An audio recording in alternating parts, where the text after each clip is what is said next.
Hello mga ka-viral! Welcome to Viral Post TV na kung saan tatalakayin natin ang mga nag-trending sa social media universe. Kung bago ka sa aming channel, huwag kalimutan mag-subscribe at hit notification bell para lagi kang updated sa mga bago naming videos.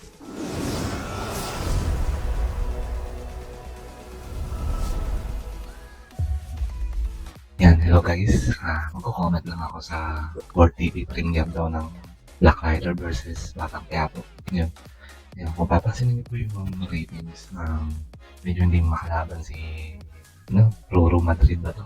Kay Coco Martin. Which, given naman kasi alam niyo naman na medyo mabigat na yung Batang Quiapo eh. Ilan na yung mga shows na pinatumba niyan. Siguro mga 5 taon na pa yata, 4. Pang-5 siya if ever. Yun. Kung papansin niyo yung ratings sa TV hindi pa kasama dyan yung sa online. So, sa TV tayo muna. So, yun nga. So, according kay Nielsen Note ng People's Rating, nakakuha ang Black Rider ng 12.1% nung Monday yan, no? Tapos nung Tuesday, yung sa Batang Quiapo is 15.5. Yan. Yung Monday, Tuesday, Monday, Wednesday, sa Friday, walang yan, na A2C yan. While dun sa Black Rider is, lahat yan meron kasama yung direct telecast. So, papansinin nyo, 16.2, 12.2, 14.8, 13.1, 15.1, 12.6, 14.1, 12.5. So, kung papansin ninyo, mas medyo dikit ang laban pag yung may telecast ng A2C. Which alam ko dito, ewan ko kung nag-umpisan nila yata dito yung pagbaba ng ratings ng Batang Quiapo dahil wala nga yung A2C. So yun, kung papansin ninyo naman na well done both programs except na mas mataas yung sa Batang Quiapo. Which mas mataas yung sa Batang Quiapo.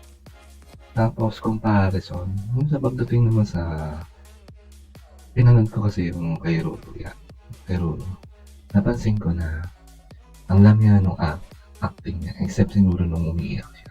Pero yung pagsabay niya yung action saka drama, medyo nakukulangan ako. Unlike kay Coco, package din na yun na magaling na siya kumate, magaling na yung stunt niya. Which, yung pagdating naman sa action, mahirap i-balance kasi yung action director ng Black Rider is galing sa ang probinsyano ni Coco Martin dati. Which ngayon kasi ang action director niya is si Vito Lapid. So, yung si Aaron Tagle, yung stunt coordinator at director ng Black Rider, which nagtrabaho rin yan sa probinsyano dati.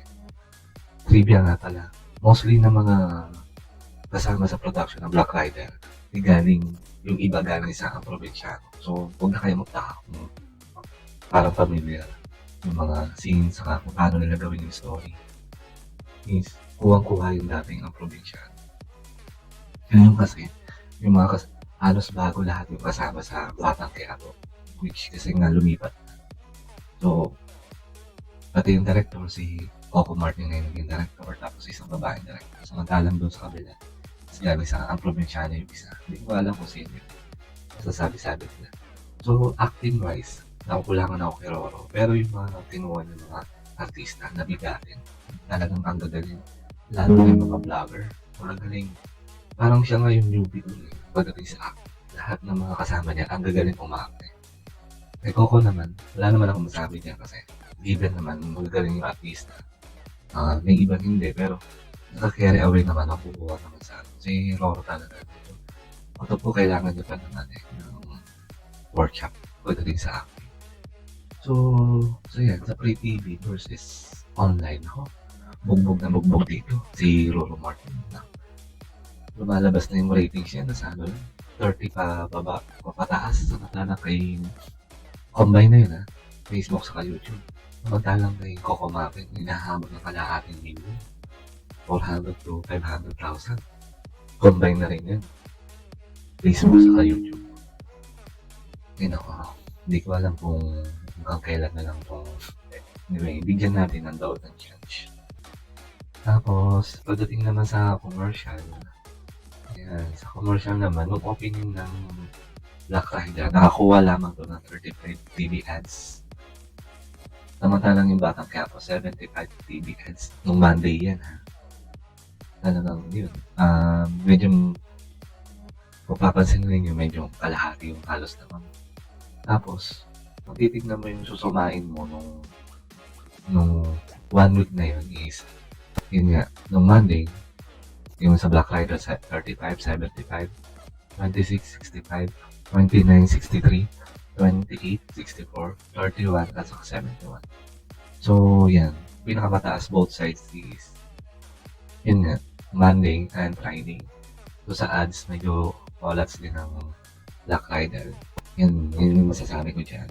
Tapos, hindi na naman natin masisisi kasi ng mga advertisers. Gusto nila kung saan yung maganda yung ratings o maganda yung trending doon sila.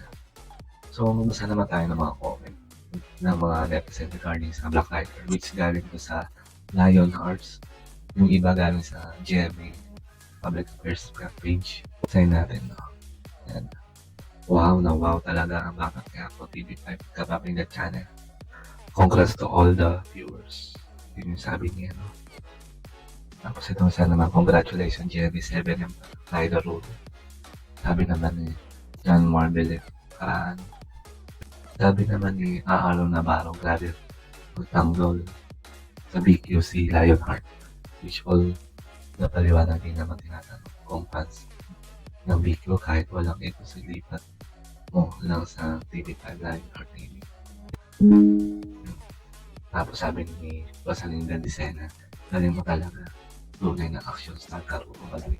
Tapos itong isa naman ni sa bala, kinumpara na naman, manood na lang kayo kung saan ninyo gusto.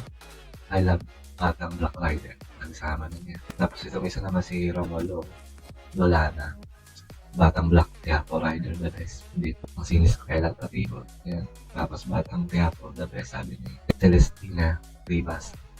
Guys, pasensya na kayo sa boses ko kasi medyo tulog pa lahat. Kaya ganito, kahina.